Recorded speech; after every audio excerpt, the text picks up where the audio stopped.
Only qualified personnel should install Napoleon appliances and accessories. See product manual for details. This video will demonstrate how to install the Driftwood Luminous Log kit into a Napoleon TLV74L fireplace. The studs within the firebox have letters associated to them for identification. This helps indicate correct log placement over the venturis when used with the log placement leaflet. When installing the Driftwood Luminous Log kit into the TLV74, studs A, C, I, and K will need to be removed. To begin, locate the holes in the bottom of log 2 and place them over venturi 3 and stud E.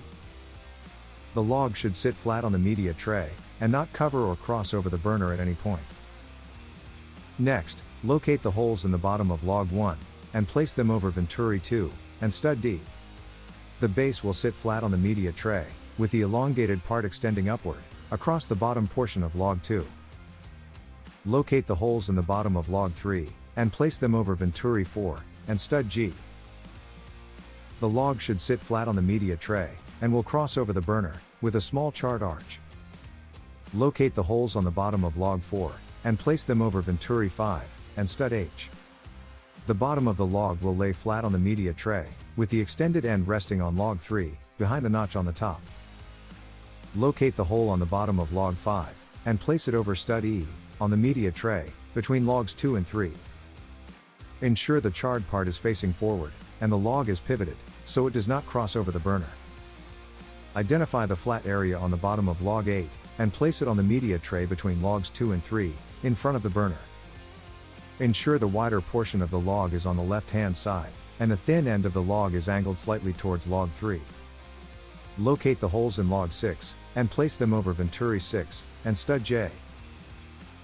Ensure the charred part is facing forward, with a small charred arch crossing over the burner. Locate the right side of log 10, the area to the right of the firebox, the left side of log 10, and the top of log 6. Place the small curved portion of the log on the media tray, and rest the opposite end on the top of log 6, ensuring not to cover the burner.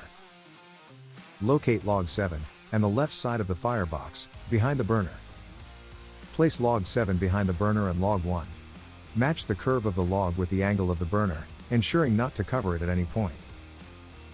Locate the holes in the bottom of Luminous Log 5, and place them over venturi 1, and stud B. The log should sit flat on the media tray, with the extended section crossing over the burner and log 7, towards the left side of the firebox. Lastly, locate the tip of log 9, the low portion of log 10, and the right side of the firebox. With the charred side facing downward, place the tip of log 9 into the low part of log 10, with the remaining section of the log across the right side of the firebox.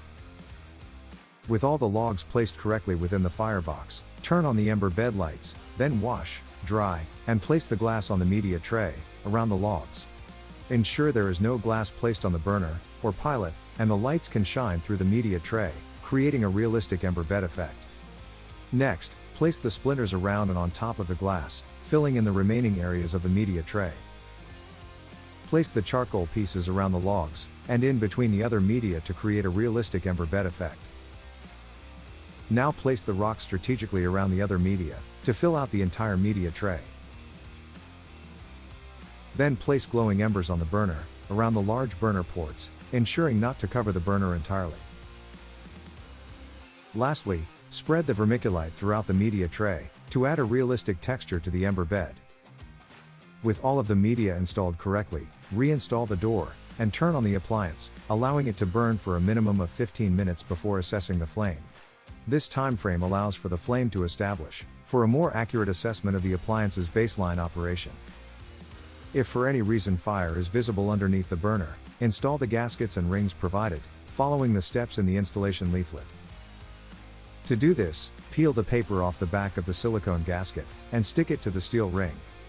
Next, place the gasket side of the ring assembly into the venturi hole in the logs. Ensure the steel ring is flush to the bottom of the log, for a tight seal. Inspect the flame coming from the burner. Ensure the glowing embers are not blocking any of the burner ports, and are spread out to create a realistic glow. Lastly, inspect the flames coming from the luminous logs. Each opening should be filled with an active flame, reaching towards the top of the log. Click here to view the Wolf Steel Technical YouTube page. Like and subscribe to our channel to get notifications for new product and troubleshooting videos.